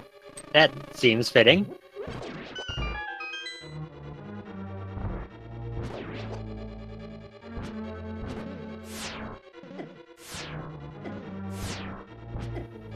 Jighart running into a little bit of trouble with that blue Zazak room.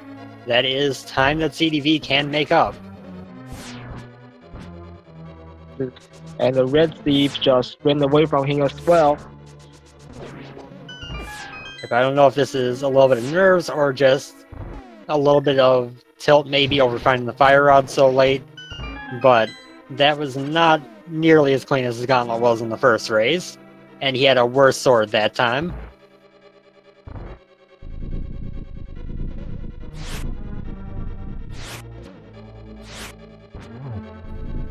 And missing 2 silver arrows. Yeah, it's tough because while you miss the silver arrow, it's going to fly through the air. You cannot shoot another one.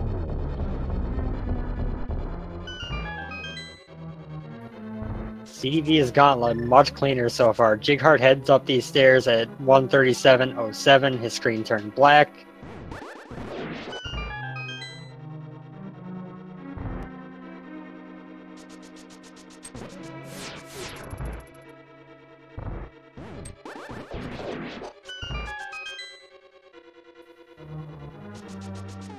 SeedyV also missing the silver arrows on Lemons too. Yep, so all that time Jighart gave him kind of came right back to him.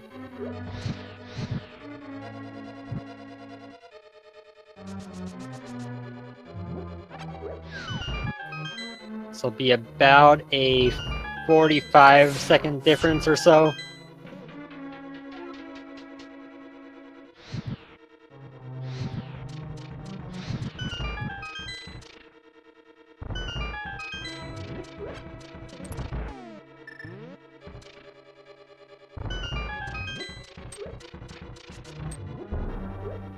Oh, and misses the wizard room.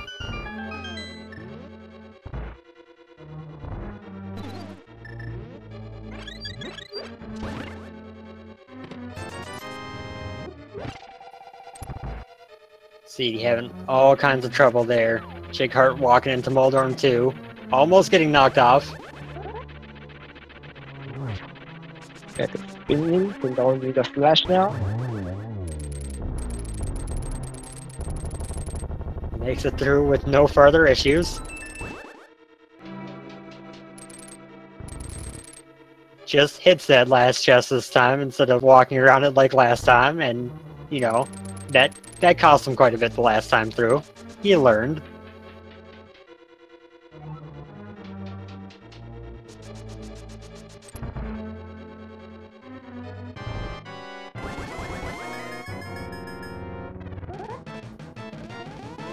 Jighart in Aga 2 getting only 1 hit on the first cycle.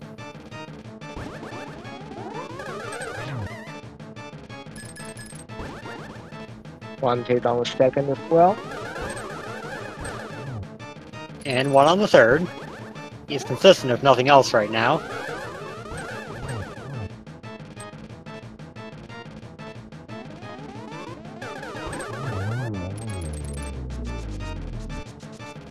Aga 2 drops at 139.43. SeedyV in the last hallway before Aga 2. Well, the last hallway that isn't just free.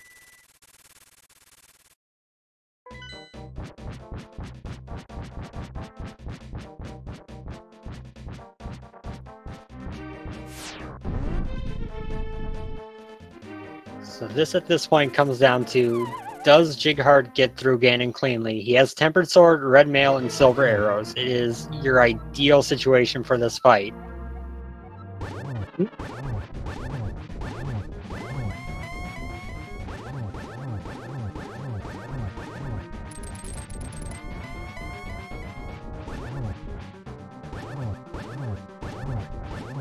SeedyV goes to Act 2 on 5 cycles as well, so no time gets there.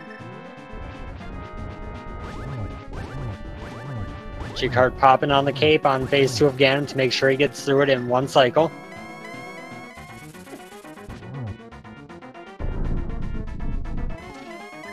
Now the real threat here is of course the fall to Ganon, the bane of many, many runners.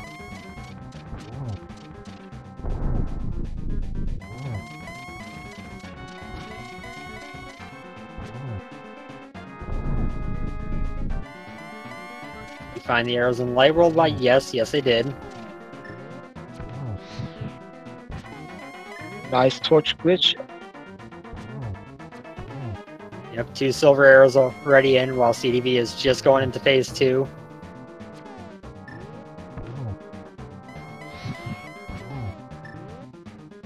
Wait, stayed for going a double, but gets Ganon down just as fast.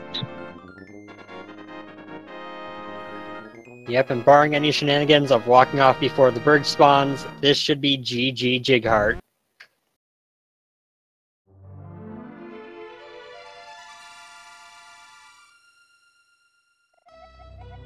Yep, Jighart just finished with an official SRTV time of 1 hour, 41 minutes, and 51 seconds. And barring any disaster on Ganon, SeedyV should not be far behind. But with that, he will unfortunately be eliminated from this tournament. Jighart will be moving on to round 2, the round of 64. SeedyV will unfortunately be out and have to wait for the next tournament to have another shot at it. But after 7 rounds of Swiss, being in the brackets, even losing the first round, you've made yourself quite known by that point. Yep, a good double-double to finish the seed.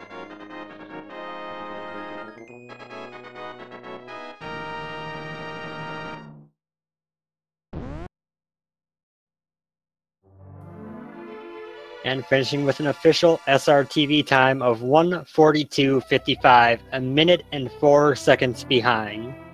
2 races, a grand total of 1 minute and 24 seconds between these two. You can't ask for more on the bracket stage.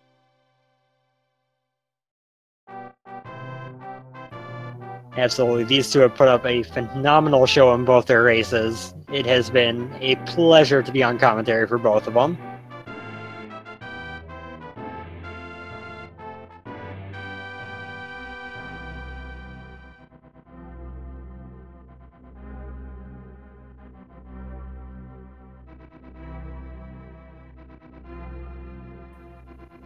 So we'll be seeing if we can get Seedy and Jighart in here for interviews here momentarily.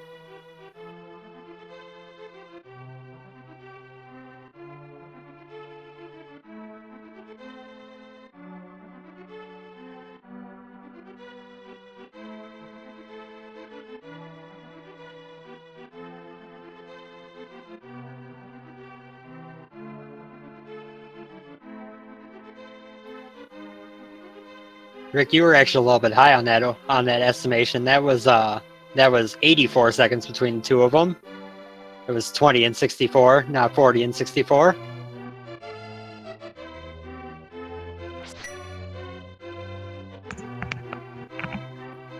And we are joined by the winner of this match, Jighart. Welcome, sir, and congratulations on moving on to round 2 of the bracket. Hey guys, thank you very much. That was a fun one. So, how do you feel about the swords? Yes! Swords! They're awesome. I was very, very happy to get tempered early on. This is one thing I'm not gonna look for the rest of the race, so I was kind of worried about that. I played a Sid just before the race, and I ended up with Master Sword Ganon again, so I really didn't want that to happen. So that was good. I prayed for that in my file name. The race seed god, whatever, heard me, so that's cool. And you are joined by SeedyV. GG. Yeah, GG. Once again, Jighart, congratulations on advancing, and well played, man. I thought I played really well, and it wasn't good enough, so congratulations, and good luck going forward.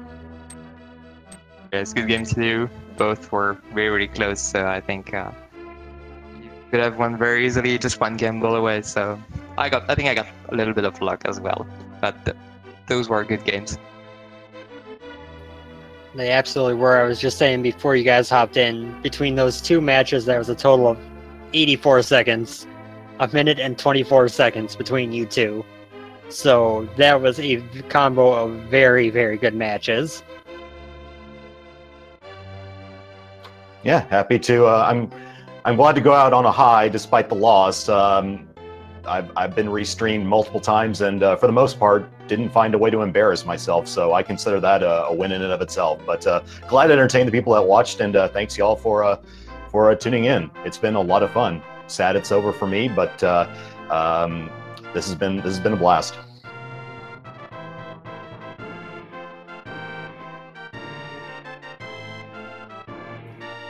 And I'm sure you guys already talked about it, but in practicality, that race came down to CD, you went in, got that small key on NGT, went right. Jighart went in, got that small key, went left, and that pretty much was the decider. Yeah, it's unfortunate for it to come down to rock, paper, scissors type thing like that. But my week 1 match against Genya, which is my only loss in the Swiss stage, I didn't go right. They did, and they got the key and I didn't, and that was more or less the difference in that race. So it's it is what it is. Whatever I had control of, I feel I did pretty well, and that's all I can really say. I can't control RNG, so it is what it is. Yep. Notably, in the first race, I know you said before the race you watched that Jighart finding 2 small key on the right, but still didn't go right. Does that factor into your decision? I tend not to do right too often. I'm gonna do that sometimes, but it's just a gamble, and it depends how I feel at that time. In this race, I did a lot of gambles early on. You've seen me go all over the place, changing my mind. So at the end, I really wanted to stay focused on, I'm not gonna go right, I'm just gonna do what I do usually and keep focusing on that. That paid off, really, but I'm not a huge fan of right side, to be honest. Yeah, and then up to week 1 of the Swiss, I didn't go right either. And then, I heard rumblings of, if you go right and then back out after getting the key or whatever. I don't know what's correct. I got the small key. I went for it. It didn't pay off. It is what it is. What are you going to do? Otherwise, I felt this. I routed the seed more or less pretty well. I hula hand when I didn't need to. That was kind of I was kind of kicking myself on that for a while. That cane though, I was cane away from go for so long, and it just was not anywhere I looked until I decided to finally dive swamp. I wanted to do that in go mode if at all possible, and of course it's on left side, which after I rush Argus and have to double dip in effect. So, it is what it is. But all in all, I'm very pleased with how I played this seed, more or less. So. Meanwhile, Jighart went for a completely different path. His goal mode item is left fire rod from Thief's Tail. Oh, yeah, that routing. I don't know why I didn't do that, because usually I do Thief's Town early. But I think I just got thrown off by the routing. I just did Thaus Dark World and got the mids, so hey, why not go up and continue? Then suddenly I saw Pendant Dungeon, I was like, nah, I'm not gonna go there. I'm gonna dodge this one. Which wasn't great, because I looked for Fire Source for so long. This one was bad. Yeah, it ended up finding that finding that lamp on Magic Bat helped you out a lot, pushing you to do Desert and Hera, which then led you directly to that boat. It was a good string of items. I knew the bat would have to add something because the way items were placed, the game was really sending me very strongly to there. But I kind of forgot to go check that out. But yeah, that's cool because otherwise I'm not sure I would have gone there earlier. I probably would have done maybe all swamp before, so there was another lucky guess, I guess.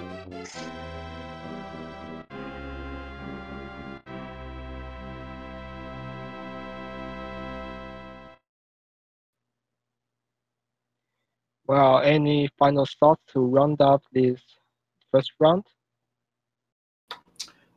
Just thanks to all involved, and Mentos and Jighart, good luck in round 2. And again, I'll just reiterate that this has been a lot of fun. I'm honored to be considered to have made it through the Swiss meat grinder. I would have liked to have gone further than 1 round, but half the field's gone after 1 round, so I can't be too displeased. And again, thanks to y'all for watching and everyone behind the scenes, and hope to be, now that hope we can focus and get back into doing some commentary now that I'm no longer going to have to worry about racing anymore. So GG, Jighart, and thanks again.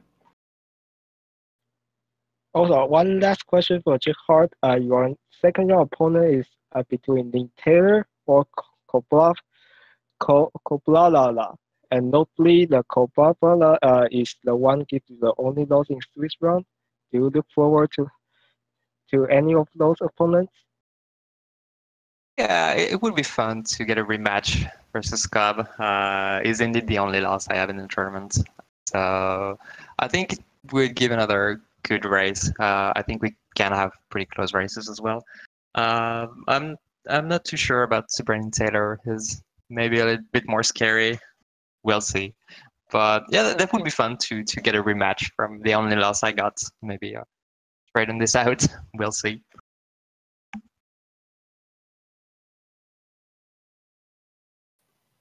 Speaking of those two, as we go over the schedule here, there is another race starting on this very channel, Speed Gaming, the original. Walter the Fourth versus Smite in about 15 minutes. 30 minutes after that is Zane versus Problems IRL, which I believe is round 2 of that matchup.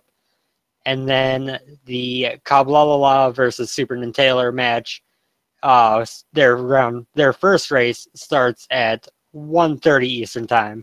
Or I believe it's their first race. At least there's nothing recorded on Challenge yet. So other than that, the schedule is pretty much packed every hour of the day all the way until the last match of the day starts at 11:30 p.m. So if you want to watch Rando today, there will never be a stop to it until the end of the night. And we'll see you on those races as well. See you next race.